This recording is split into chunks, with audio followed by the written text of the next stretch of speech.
Bom, então eu quero falar aqui sobre o Eric Bailla, que seria então esse jogador aí, o artilheiro da Série D até aqui, que estaria na mira então do Remo e do Paysandu, atleta que tem 28 anos de idade e atua como atacante.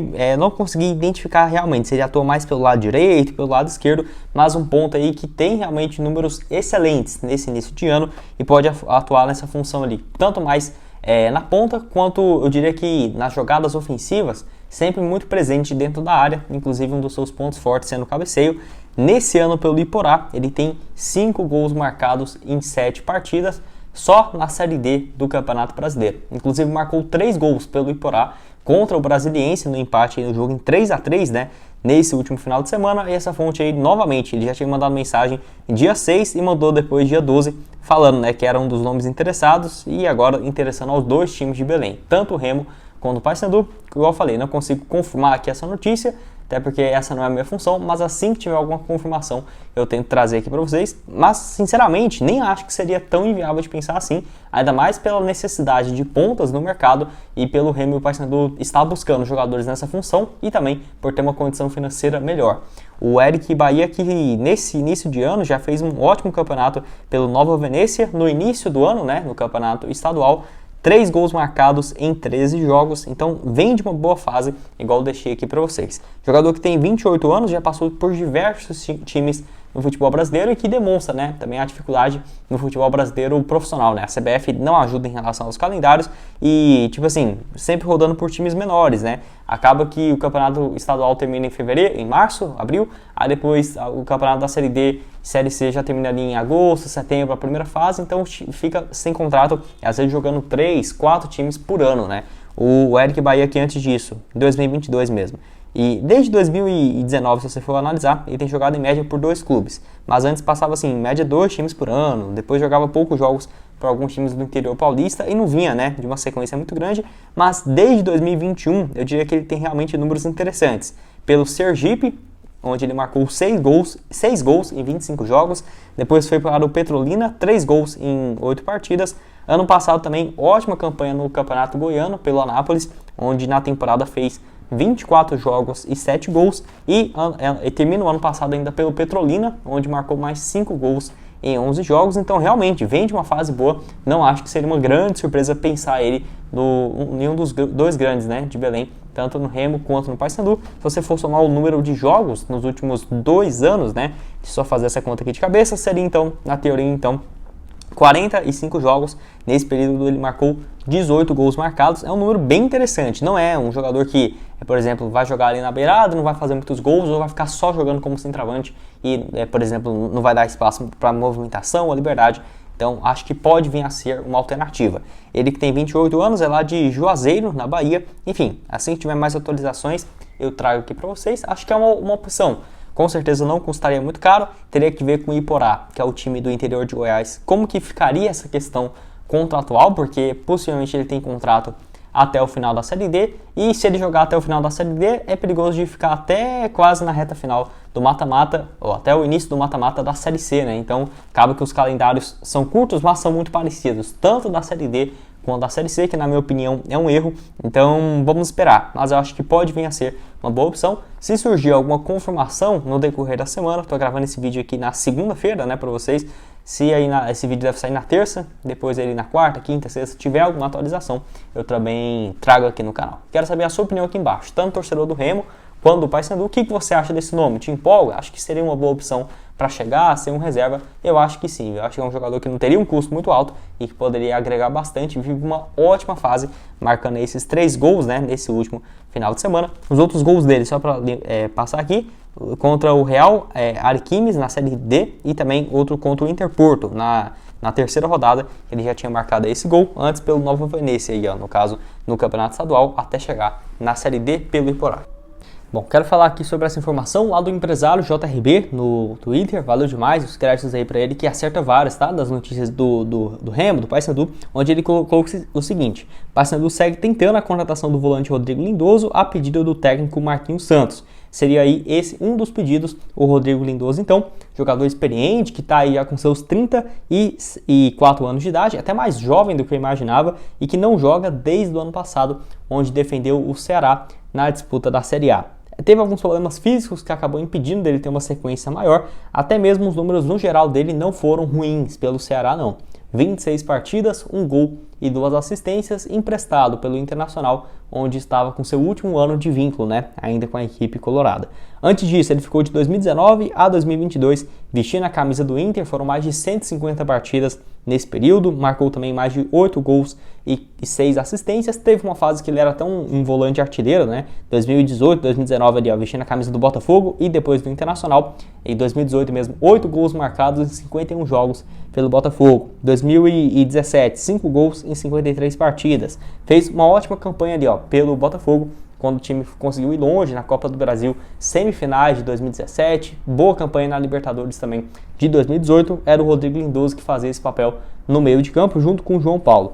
Ele que é um atleta revelado pelo Madureira, jogou ali no início no time carioca, passou vários anos por lá, chegou a jogar no Marítimo de Portugal em 2014 e roda ali, ó, 2014 e 15, onde foi muito bem em 2 campeonatos estaduais seguidos pelo Madureira, contando também jogos no Brasileirão, 50 partidas, 10 gols até chegar ao Botafogo em 2015, agradou a comissão, ficou para 2016 até ser comprado em definitivo em 2017. E bom, o que importa mesmo é os jogos dele na Série A do ano passado. Deixei aqui, ó, pelo SofaScore o mapa de movimentação dele e eu falo até mesmo por conta desses números, né? Nota média de 6,82 para um volante de marcação. Se você faz falta, você perde vários pontos, né? Então acaba que é uma nota média muito boa. Tipo assim, sai jogando muito bem, vê que é um atleta muito mais recuado, volante ali mesmo, caindo tanto pelo lado esquerdo quanto pelo lado direito. Então pode ser uma boa opção aí o Lindoso, que é destro, tá? Pode fazer mais esse papel também pela direita, mas não tem nenhum problema. De 13 jogos da Série A, ele foi titular em 10 delas. Então dá pra ver que ele já começa ali muito bem pelo Vozão.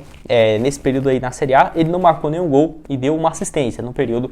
No caso, a assistência, deixa eu pegar aqui, contra o Fluminense, no jogo aí fora de casa. Então teve até que um desempenho razoável, essa nota média de 6,82 no último Campeonato Brasileiro. Com certeza, eu acho que seria sim uma boa opção. É aquela coisa, né? É um medalhão. O Paysandu especificamente não tem tido muita sorte com os últimos medalhões que foram contratados, mas é um atleta que eu tenho até mais confiança, até mais do que o Robinho, por exemplo, que chegou, tem deixado uma primeira boa impressão, porque é mais jovem, né? E vinha jogando com frequência basicamente até o ano passado. Um exemplo claro desse foi o Ralf, por exemplo, que hoje está no Vila Nova na disputa da Série B. Não tinha jogado bem pelo Corinthians, depois ficou um tempão parado, foi pro Avaí, não fez uma campanha, foi boa pelo Avaí, mas até mesmo não teve continuidade de renovação com o clube lá de Santa Catarina e vai para o Vila Nova e vive uma fase boa para o time que está no G4 da Série B. Então, o Rodrigo Lindoso, que é até 3 anos e meio mais jovem do que o Ralf, na minha opinião, sim, tem condições e seria uma ótima contratação. A questão é, as disputas de outros times que com certeza devem procurar o Ralf, como por exemplo de times da Série B, quem sabe até mesmo da Série A, e essa questão financeira, não deve ter um salário baixo, então poderia complicar um acordo, ainda mais pelo Paysandu na Série C. Eu acho que no geral até que o Paysandu especula bons nomes, sabe? A questão é financeira, o time tem que conseguir o acesso logo para a Série B, para pelo menos poder contratar jogadores que a torcida merece, com um nível técnico melhor, mas como que contrata os jogadores sendo que está na Série C, né? Aí tenta contratar algumas apostas, uns dá certo, outros não, e acaba aí enrolando para conseguir logo um acesso, no mínimo mesmo para a Série B. Enfim, quero saber se você concorda comigo, discorda, deixe a sua opinião aqui embaixo. Bom, quero falar aqui sobre o ponta Vitor Andrade, jogador que tem seus 27 anos de idade e assim, um atleta que não tem jogado com frequência, especificamente nessa temporada de 2023 pelo Vila Nova. Contando a Série B e o Campeonato Estadual, que foi apenas o que ele jogou, tem 4 partidas só na temporada e o contrato dele que ia, né, até o final do ano, acaba que seria melhor para todo mundo. Essa rescisão de contrato era um tema que eu já queria trazer aqui para vocês já tinha um bom tempo. E agora eu volto aqui sobre esse tópico. Bom, ele que teve uma excelente passagem pelo Remo em 2021, 23 jogos naquele período, 3 gols e 2 assistências, 5 participações em gols em 23 jogos. Excelente, eu acho que é um pouco demais, mas com certeza que foi uma boa passagem, é um bom jogador, eu acho que isso ninguém tem dúvida. Não teve uma continuidade para 2022, muito por conta do Remo não ter permanecido numa Série B e tudo mais, que poderia viabilizar muito mais essa sua permanência, porque não tinha um salário baixo. Foi para o Vila Nova no ano passado e, pelo menos em comparação com esse ano, jogou com mais frequência. Foram 21 partidas, 2 gols e 1 passe. Jogador que, se você for pegar o histórico dele, muitas partidas, né, se você for analisar, muitos times que ele passa surgem na base do Santos, na época como se fosse um novo Neymar e tudo mais, até porque quando ele estava na base do Santos, se eu não estiver louco aqui, o Neymar também era do time principal. Eu não sei se era o time principal do Sub-17, mas olha isso aqui, ó, quando ele surge lá em 2010, 2011. Ele marcou 40 gols em 34 jogos no time Sub-15 do Santos. Aí em 2011 ele foi para o time Sub-17, mesmo nessa época que ele sendo muito mais novo, marcou 13 gols em 23 jogos. Isso em 2011, né? Então, para você ter uma ideia, o tanto que ele tinha potencial, na época, ele, se eu não estiver enganado, ele tinha o quê? 17 para 16 anos e já jogou no time principal pelo Santos, que não foi ruim. Olha isso, 2012, 3 gols em 19 jogos, mas em 2013 só 6 partidas e 2014 só 4 jogos, até ir para o Benfica, onde joga pelo time B, 34 jogos e 5 gols, e pelo time principal, pelo Benfica, acaba que ele não tem espaço, né? É emprestado para o Vitória de Guimarães, repassado ali para o Hoffenheim, o 1860 Munique, lá de Munique na Alemanha, não consegue jogar por lá, não consegue jogar também pelo Estoril Praia, não marca nenhum gol em 18 partidas, passa pela Chapecoense, onde não foi muito bem, até finalmente ter uma chance boa, que eu lembro assim, pelo Goiás, em 2020, naquela época, assim, o Goiás na Série A, ele joga aquela reta final de ano, 17 partidas, marca 4 gols, não é à toa que ele foi até para o futebol da Coreia do Sul, né? Depois dessas boas atuações que teve pelo Goiás, ele fica lá pouco tempo na Coreia, 2 partidas em 2021, até assinar com o Remo. Então, com certeza, seria um bom nome, é um nome que eu tenho certeza que a diretoria deve ter ficado de olho, principalmente nesses primeiros 6 meses, que não teve espaço nenhum pelo Vila Nova, mesmo com essa questão dos salários altos. E até mesmo apareceu aqui, né, nessas últimas horas, que o Juventude tem avançado nas contratações do jogador, tá? O Juventude aí que recém-rebaixado da Série A, com certeza tem uma condição financeira muito boa, mesmo estando na Série B, e começou a temporada mal, agora dá uma recuperada com o técnico, esqueci o nome dele agora, mas fez uma ótima campanha pelo São Bernardo, ou pelo Água Santa no Campeonato Paulista, e busca a contratação do Vitor Andrade. Quem sabe essa negociação não vá adiante e o Remo possa buscar, né? O jogador que, igual eu falei, não seria barato, mas com certeza poderia resolver muito dos problemas do Remo, seja na ponta esquerda ou na ponta direita, até porque o Vitor Andrade pode jogar nessas duas funções. Então, é um atleta que surge com um potencial gigante, muito tratado até mesmo como novo Neymar e tudo mais, porque tinha um potencial muito grande, acaba que rodou bastante, não teve uma sequência muito grande nem pelo Santos, nem pelo Benfica, e agora nos últimos anos rodando pelo Vila Nova, onde não conseguiu ir bem. No geral, apenas 25 partidas, 2 gols e uma assistência pela equipe goiana.